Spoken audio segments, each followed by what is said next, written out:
If you're an agency owner or a business whose service or business depends on lead generation, then in this video we'll be taking a look at how to get a 27% action rate, meaning how to get 27% of your leads to take you up on your offer, whether that be booking an appointment with you, booking a call with you, or purchasing a product. That's what we'll be talking about for the next few minutes. So how I ended up on this discovery road is I was reading through the likes of Ryan Dice, Grant Cardone, Casanova, Sam Ovens, and Alex Becker, and I discovered one thing that they all had in common: the time they put into every single lead or every single customer, which was very much astonishing because they treated every single customer as if they were the only customer they had. So let me paraphrase this by giving you two examples: a book versus a YouTube video, and a coaching business versus a pre-recorded webinar. Now we'll be taking a look at a book versus a YouTube video. See, a book is made to be able to be read by millions of people, meaning that a book needs to be broad enough to involve a large pool of people, where a YouTube video can be made for a very defined specific group of people, meaning that a YouTube video, you can find a YouTube video that will only apply to about 10 to 1,000 people in the world, while a book can apply to millions of people in the world.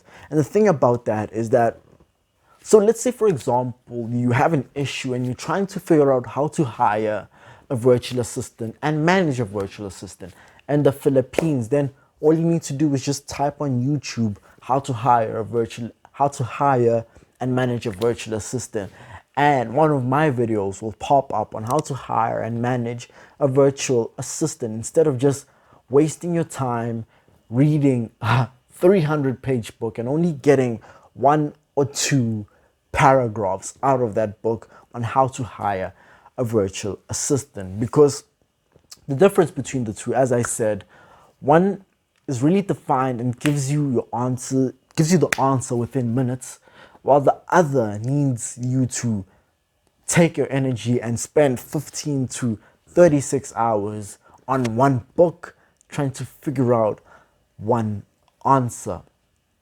And that's the only issue I have with books, is that you can't just publish a 20-page book and call it a book. You'd have to call that a booklet, right?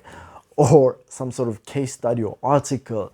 Because when it comes to books, you need to fill your book with a certain amount of words in order to be able to publish it and call it a book, right?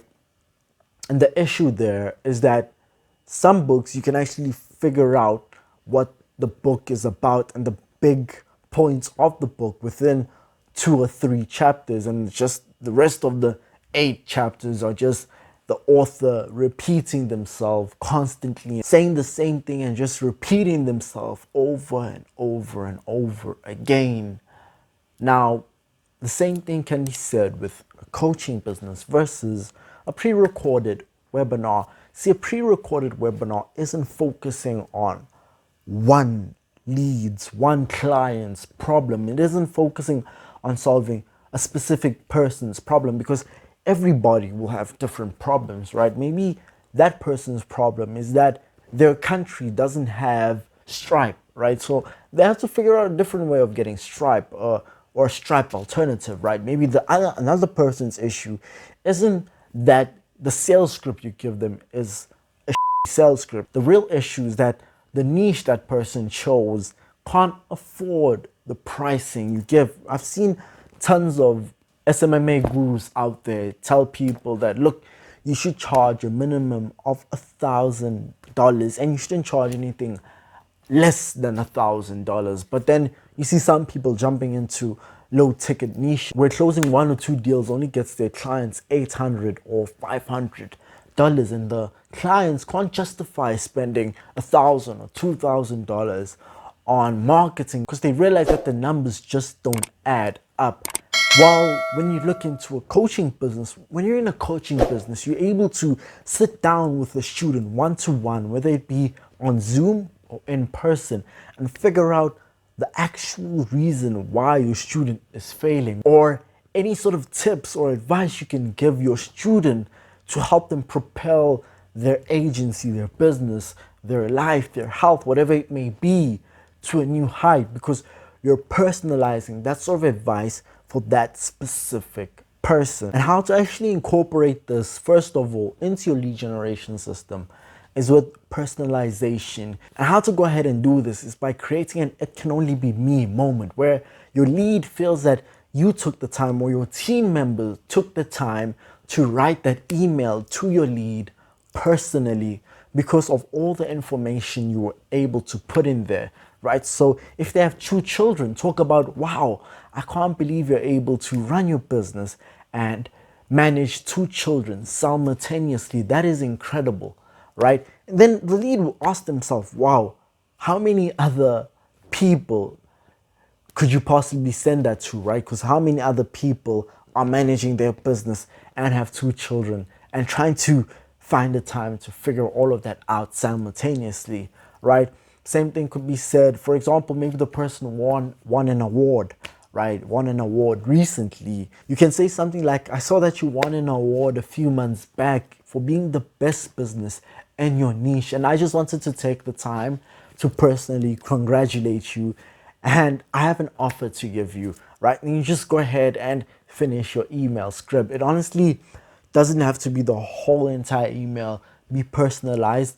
What you need to do is have the first sentence personalized, right? Now, I have the same thing in my agency, where there's a column in the Google spreadsheet, and in that column, either myself or my team member will go ahead and fill in the first sentence that will go ahead and go into the email, right? And that first sentence is personalized to that actual lead. So every single lead will have a different first sentence, right?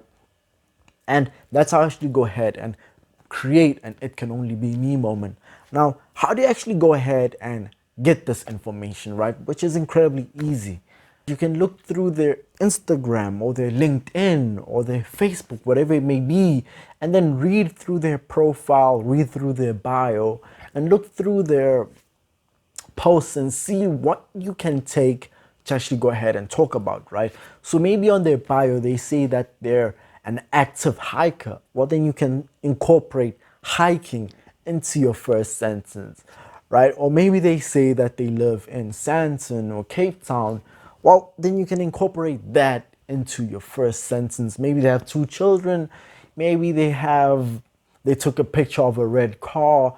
Well, those are all things you can go ahead and incorporate into your first sentence to create an "it can only be me" moment. And the great thing about this is that SaaS companies are also moving on to building software for personalization outreach, because they realize that anybody and their dog and their mom can outreach by using nothing but a copy and paste cookie cutter template, right? There's nothing special about a template, and we've all been programmed to realize and notice a template instantaneously. And when your lead realizes that your email or your SMS or your social media outreach, your direct messaging, your DM, when they realize that it's all a template, they instantly shut off and they click back, they click delete, they click archive, and it hurts your engagement, it hurts your growth, it hurts your email, and it hurts your social media pages if you're also using outreach like LinkedIn, Facebook, Instagram. And that's why I do feel you should truly avoid using templates, right? Like, it's okay using templates, just to ensure that that first sentence personalization is included, because this is something that can actually be scaled if you are using the right systems, right? If you want, you can take my system of having 1 sentence personalization in a Google spreadsheet and having a virtual assistant go ahead and fill in all those sentences for you, right? And that is something that can be scaled, right? Sure, you can get 2 or 3 virtual assistants to do that if you're sending out like 1,000 emails a day, but it is something that can actually be scaled. And once you have integrated personalization to your outreach, the last thing you need to do is build rapport with your leads. Now, one thing you can actually do to increase rapport and build trust is by lengthening your sales process or increasing the number of touch points you have with the lead. So maybe you are only contacting them on email and LinkedIn. Maybe you want to consider contacting them on email, LinkedIn, Facebook, Instagram, right? And increasing the number of touch points, because there's a high chance that they'll go into one of those platforms, and when they see you on Facebook and be like, oh, someone sent me a message on Facebook, let me just ignore them. Then they go onto Instagram and see that you sent them a message on Instagram. They go to the email, they see you sent them a message on your email. They will reply to one of those touch points because they would have seen the other 2 or 3 touch points before replying. And you could also lengthen your sales process by increasing the time it takes you to close a lead. And now what I mean by this is using the 7-hour process.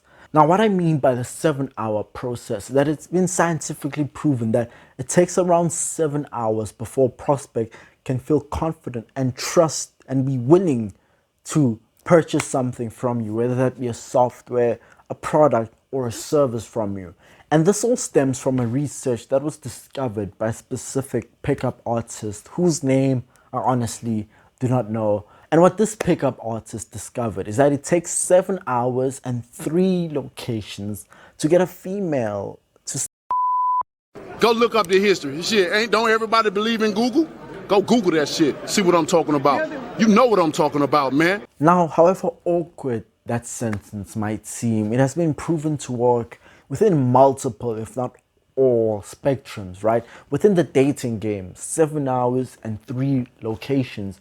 Within business, it takes 7 hours of a person to consume your content before they can trust buying something from you, purchasing something from you. And within the social life, right, it takes 7 hours to befriend a stranger. Now, how do you actually implement this into your agency or into your business? It's through content, quality content.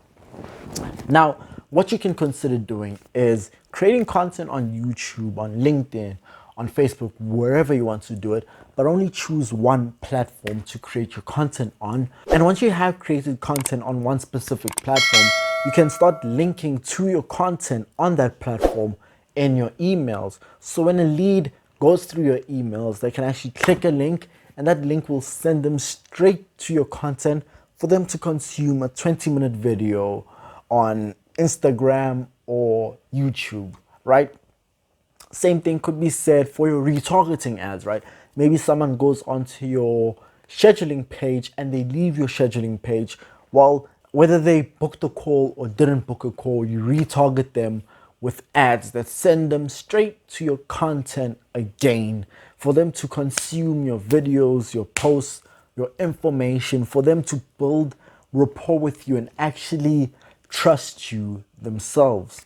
So if you found any value in this video, go ahead and hit the subscribe button right underneath me and comment down below an example of a personalized first sentence you will be using, and I will see you guys in the comment section down below.